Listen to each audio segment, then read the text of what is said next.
G'day and welcome to the channel. This is going to be a bit of an unusual bit of footage. Some very old stuff. I've been really dredging the archives of some of the very old analogue footage that I shot years and years ago. This would all be sort of pre-1995 or 1995 and before, I think. Some of it is 1995 by the date on it. But they are some of the adventures we had with our old Ford Spectron van. This shot here is of the Alkimos, which was a wreck up in a place called Pepperdinny. If you head up that way now, it's all houses and streets and parks. But way back in this time, there was nothing up there but bush tracks. You made your way down to the beach and saw the old wreck sitting out there. If you go down now, there's nothing left to see. The old ship has completely rusted away. Some quite interesting stories attached to that ship regarding ghosts and bad luck and whatnot. And we have the story of that somewhere on our folklore page, I think. But this is just, some of the footage I shot before I really was seriously into taking video. I wasn't very good at it, and unfortunately, being analogue, the quality of this is not great. And here's old Sam, our dog, and Lucy will turn up briefly. And he used to love going for a swim down at the beach. It was very devastating for us when we lost our dogs. They spent 15 years or so with us.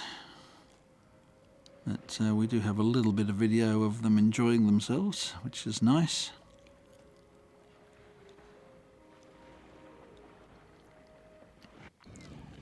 And this is up in the sandhills at Lancelin, up in the four-wheel drive area up there. We took the 4x4 up there to give it a test out. I think we did a driving course before we did this drive, and then we went back up there, if my memory serves me correctly. And this was Belle getting a chance to drive it around and go down some steep slopes, that sort of thing. Get a feel for driving it in the sand. And she did a good job of it too. And surprisingly, the old Spectron was very good driving around in the sand. It very rarely got bogged. But I had a real love-hate relationship with that vehicle. Although it drove around well and we took it all over the state, it used to break down like crazy. We had all sorts of trouble with it. I remember distinctly having at least 2 gearboxes in it, replacements. Lost the coolant once, the engine had to be rebuilt. Oh, the money we spent on that thing. But, as you can see, we did take it all over the place. This was a trip we did up north. And it's a compilation of trips probably in this bit, but it's basically heading up to Shark Bay. And we took the old boat with us up there. Used to have a lot of trouble with that too. The gearbox on the boat wasn't crash hot, and we had to have that fixed a couple of times as well. It was a very heavy fiberglass boat. It wasn't very easy to manoeuvre. As you can see, 26 parallel and up into the Shark Bay area.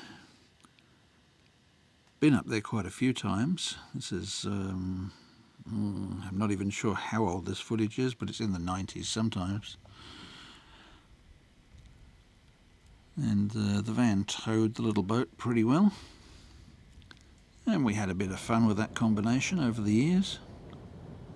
But yeah, I loved the van for the fact that it was very easy to go camping in, that sort of thing. You could carry a lot of gear. We put a mattress in the back. We could actually sleep inside if we wanted to, which we did when it wasn't too hot. And this is what we got when we got to Shark Bay. Rain, rain, rain and rain, and denim. Whether this place still exists, I don't know. This was the accommodation we stayed in. And we took the boat out and tried to get over to Dirk Hartog, but the water was just too rough and we had to turn back. And eventually we had a problem with that engine, and we had to get somebody to tow us back in. So yeah, we've had more than our fair share of problems with both vehicles and boats over the years. This was still up in the Shark Bay area. A bit of hooning around to get a shot, trying to get a decent shot of the water coming up. And this is further north at Exmouth. There's actually Learmonth Jetty. Doesn't even look like that anymore. They've absolutely ruined that. They've put some sort of awful skinny metal and plastic structure up. Used to love going out there. The prawn boats used to come in and unload there, but not anymore. They've all gone up to the marina in Exmouth now. Now this is a creek a little bit south of the jetty. I can't remember the name of it. Famous for having stonefish in it apparently. Driving up towards the jetty just along the beach there. Some very nice little hidden areas around the Exmouth area that not a lot of people are really aware of, I think.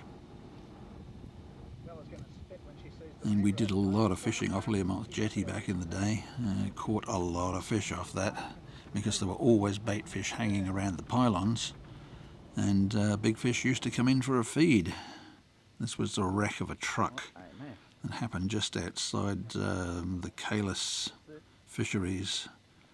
That used to be about, 20 kilometres south of town, somewhere between Exmouth and Learmonth. And one day this truck lost it. I think one of his tyres must have blown because he was on an absolutely straight stretch of road. And the whole thing just turned over and was a real mess. We heard that the guy who was in there was okay, whether that's true or not, but that's what we heard. As you can see, that was a really straight stretch of road there. So, yeah, he must have lost it with a blown tyre or something like that. Pretty frightening experience, I would imagine. And you used to be able to camp at Calis. You used to be able to book and stay there. I think that changed a long, long time ago, but it used to be a wonderful place to stay. And we camped up there a couple of times, as far as I can remember anyway. This is a long, long time ago. 20, what are we looking at now? 20, 30 years? 1995, 2000, yeah, 30 years ago. At least 30 years ago. We used to go out into the Gulf there, and we knew a spot called Stewart's, and used to be a good spot for picking up some decent fish, big queenies, and as you see here, a nice big Spanish mackerel. Really decent fish out there. What it's like these days, I don't know. There used to be a marker out there, but I'm sure the locals still know of it. We used to go quite a way out to find it. No GPS back in those days, so you couldn't just go back to the same spot reliably. We used to hunt around for that place for hours before we found it. That was a northwest blowy. Absolute pain in the bum to catch those things. You think you've got a good fish on the end, and this horror turns up. You certainly don't want to put your finger anywhere near one of those. You'll lose it. Here we're parked down where the water usually is. This is out near the prawn pipe. They used to process the prawns down at Calis. And we've moved on now, further along the north coast. This is 80 Mile Beach. And we popped in there for, I think, a couple of nights. The first night we slept on the ground. We just threw the stuff out of the van and put the mozzie net up, and that's how we slept for the night. And yeah, this is the 80 Mile Beach. You can take your car down and drive along, or at least you used to be able to. Whether you still can, I'm not sure. But beautiful big wide beach. People do fish off there and catch some pretty big sharks, as I remember from looking at some of the pictures in the shop there. And it was a very pleasant place to take the van down. That's the little crab holes along the beach. They all come out when the tide goes out and feed in the sand. And now we've moved on again. We are in Broome. This is Cable Beach. And this was, I think, our first big trip ever. We'd never gone that far north before. It was, yeah, an eye-opener. to find out just how big our state is to drive up to Broome. You really get a feeling for the spaces in between roadhouses. And we had quite a lot of fun up there at the time. We went wading out in the mud and then came back and saw that crocodile sign. And this is driving up north of Broome along the beach. Just went up there for the day, drive as far as we could up to, what's it called, Willie Creek, something like that. That was a dead stingray they found on the beach. Why they were dragging it along behind the car, I have absolutely no idea, but it was very dehydrated and yeah, good and dead by the time they found it. There's the old Nissan. We were always fans of vans back in those days, so I didn't actually get a regular four-wheel drive, which is why I ended up with the old Spectron here. We eventually sold it in Halls Creek, I think, on our way around Australia.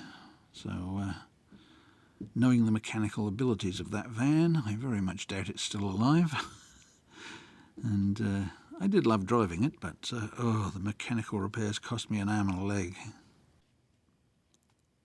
Well, that's it. That's our little look at the Spectron and some of the adventures we had in it way back when. Hope you enjoyed a look back into our dim, distant past. Thanks for watching. I'll catch you later. See ya.